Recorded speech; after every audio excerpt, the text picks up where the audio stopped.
श्री गणेशाय नमः। ओम नमो भगवते वासुदेवाय। पुरुषोत्तम मास महात्म्य कथा अध्याय 1। कल्पवृक्ष के समान भक्तजनों के मनोरथ को पूर्ण करने वाले वृंदावन की शोभा के अधिपति अलौकिक कार्यों द्वारा समस्त लोक को चकित करने वाले वृंदावन विहारी पुरुषोत्तम भगवान को नमस्कार करती हूँ।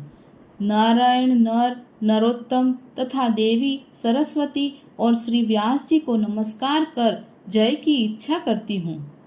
यज्ञ करने की इच्छा से परम पवित्र नैमिषारण्य में बहुत से मुनि आए, जैसे असित, देवल, पैल, सुमंतु, पिप्पलायन, सुमति, कश्यप, जाबाली, भृगु, अंगिरा, वामदेव, सुतीक्ष्ण, शरभंग, पर्वत, आपस्तंभ, मांडव्य, अगस्त्य, कात्यायन, रथितर, ऋभु, कपिल, रैभ्य, गौतम, मृदुगल, कौशिक, गालव, क्रतु, अत्रि, बभ्रु, त्रित, शक्ति, बधु, बोधायन, वसु, कौंडिन्य, पृथु, हारित, ध्रुम, शंकु, संकृति, शनि, विभांडक, पंक, गर्ग, काणाद, जमदग्नि, भरद्वाज, धूमप, मौन, भार्गव, कर्कश, सौनक और तथा महातपस्वी सतानंद, विशाल, वृद्ध, विष्णु, जर्जर, जय, जंगम, पार, पाशधर, पूर, महाकाय, जैमिनी, महाग्रीव, महाबाहु, महोदर, महाबल, उद्दालक, महासेन, आर्त, आमलक, प्रिय, ऊर्ध्वबाहु, ऊर्ध्वपाद, एकपाद, दुर्धर, उग्रशील, जलाशी, पिंगल, अत्रि, ऋभु, शांडिर, करुण, काल, कैवल्य, कलाधार, श्वेतबाहु, रोमपाद, कद्रु, कालाग्निरुद्रग, श्वेतास्वर, आद्य, सरभंग, पृथुश्रव आदि शिष्यों के सहित ये सब ऋषि अंगों के सहित वेदों को जानने वाले, ब्रह्मनिष्ठ, संसार की भलाई तथा परोपकार करने वाले, दूसरों के हित में सर्वदा तत्पर, श्रोत, स्मार्त, कर्म करने वाले नैमिषारण्य में आकर यज्ञ करने को तत्पर हुए। इधर तीर्थ यात्रा की इच्छा से सूत जी अपने आश्रम से निकले और पृथ्वी का भ्रमण करते हुए उन्होंने नैमिषारण्य में जाकर शिष्यों के सहित समस्त मुनियों को देखा। संसार समुद्र से पार करने वाले उन ऋषियों को नमस्कार करने के लिए पहले से जहाँ वे इकट्ठे थे वहीं प्रसन्नचित्त सूत जी भी जा पहुँचे। इससे अनंतर पेड़ की लाल छाल को धारण करने वाले प्रसन्न मुख, शांत, परमार्थ विशारद, समग्र गुणों से युक्त, संपूर्ण आनंदों से परिपूर्ण, ऊर्ध्वपुंड्रधारी, राम नाम मुद्रा से युक्त, गोपी चंदन मृत्तिका से दिव्य, शंख चक्र का छापा लगाए, तुलसी की माला से शोभित, जटा मुकुट से भूषित, समस्त आपत्तियों से रक्षा करने वाले, अलौकिक चमत्कार को दिखाने वाले, भगवान के परम मंत्र को जपते हुए समस्त शास्त्रों के सार को जानने वाले, संपूर्ण प्राणियों के हित में संलग्न, जितेंद्रिय तथा क्रोध को जीते हुए, जीवन मुक्त जगत गुरु श्री व्यास की तरह और उन्हीं की तरह निस्पृह आदि गुणों से युक्त उनको देख उस नैमिषारण्य में रहने वाले समस्त महर्षिगण सहसा उठ खड़े हुए। विविध प्रकार की विचित्र कथाओं को सुनने की इच्छा प्रकट करने लगे। तब नम्र स्वभाव सूत जी प्रसन्न होकर सब ऋषियों को हाथ जोड़कर बारंबार दंडवत प्रणाम करने लगे। ऋषि लोग बोले, हे सूत जी, आप चिरंजीवी तथा भगवत भक्त हो। हम लोगों ने आपके योग्य सुंदर आसन लगाया है। हे महाभाग, आप थके हैं, यहाँ बैठ जाइए।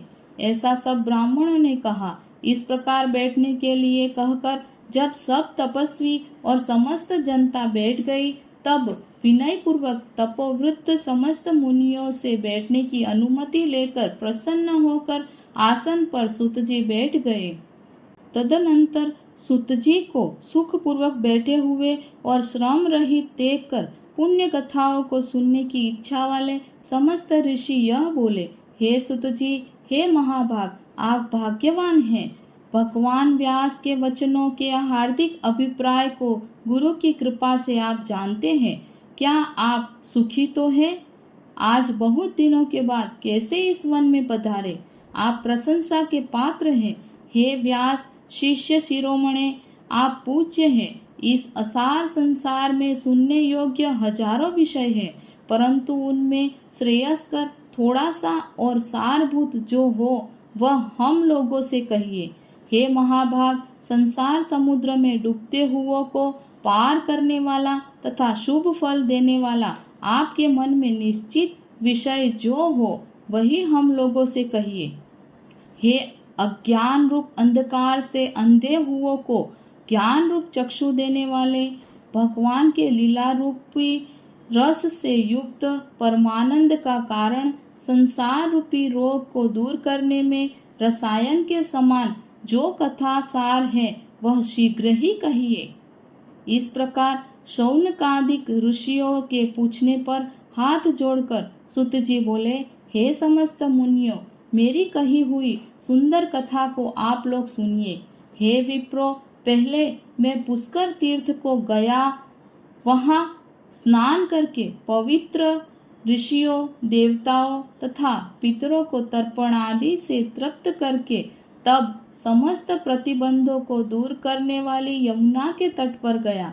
फिर क्रम से अन्य तीर्थों को जाकर गंगा तट पर गया। पुनः काशी आकर अनंतर गया तीर्थ पर गया। पितरों का श्राद्ध कर तब त्रिवेणी पर गया। तदनंतर कृष्णा के बाद गंडकी में स्नान करके पुलह ऋषि के आश्रम पर गया। धेनुमती में स्नान कर फिर सरस्वती के तीर पर गया। वहाँ हे विप्रो, त्रिरात्रि उपवास कर गोदावरी गया। फिर कृतमाला, कावेरी, निर्विघ्ना, ताम्रपर्णिका, तापी, वैहायसी, नंदा, नर्मदा, शर्मदा नदियों पर गया। पुनः चर्मणवती में स्नान कर पीछे सेतुबंध रामेश्वर पहुंचा। तदनंतर नारायण का दर्शन करने के हेतु बद्रीवन गया। तब नारायण का दर्शन कर वहां तपस्वियों को अभिनंदन कर पुनः नारायण को नमस्कार कर और उनकी स्तुति कर सिद्ध क्षेत्र पहुंचा। इस प्रकार बहुत से तीर्थों में घूमता हुआ कुरु देश तथा जांगल देश में घूमता घूमता फिर हस्तिनापुर में गया। हे द्विजो, वहाँ यह सुना कि राजा परीक्षित राज्य को त्याग बहुत ऋषियों के साथ परम पुण्यप्रद गंगा तीर गए हैं और उस गंगा तट पर बहुत से सिद्ध हैं जिनका ऐसे योगी लोग और देवर्षि वहां पर आए हैं। उनमें कोई निराहार, कोई वायु भक्षण कर, कोई जल पीकर, कोई पत्ते खाकर, कोई श्वास ही को आहार कर, कोई फलाहार कर और कोई कोई फेन का आहार कर रहते हैं। हे द्विजो, उस समाज में कुछ पूछने की इच्छा से हम भी गए। वहाँ ब्रह्म स्वरूप भगवान महामुनि व्यास के पुत्र, बड़े तेज वाले, बड़े प्रतापी श्री कृष्ण के चरण कमलों को मन से धारण किए हुए श्री शुकदेव जी आए। सर्वांग धूल रमाए महामुनि शुकदेव को देखकर सब मुनि प्रसन्नता पूर्वक हाथ जोड़कर सहसा उठकर खड़े हो गए। इस प्रकार महामुनियों द्वारा सत्कृत्य भगवान शुक को देखकर पश्चाताप करती पछताती हुई स्त्रियां और साथ के बालक को उनको चिढ़ा रहे थे दूर ही खड़े रह गए और भगवान शुक को प्रणाम करके अपने अपने घरों की ओर चल गए। इधर मुनि लोगों ने सुखदेव के लिए बड़ा ऊंचा और उत्तम आसन बिछाया। उस आसन पर बैठे हुए भगवान शुक को कमल की कर्णिका को जैसे कमल के पत्ते घेरते रहते हैं, उसी प्रकार मुनि लोग उनको घेर कर बैठ गए।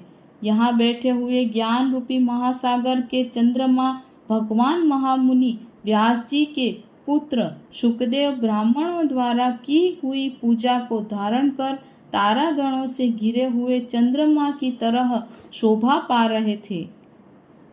इति प्रथमोऽध्याय। ओम नमो भगवते वासुदेवाय।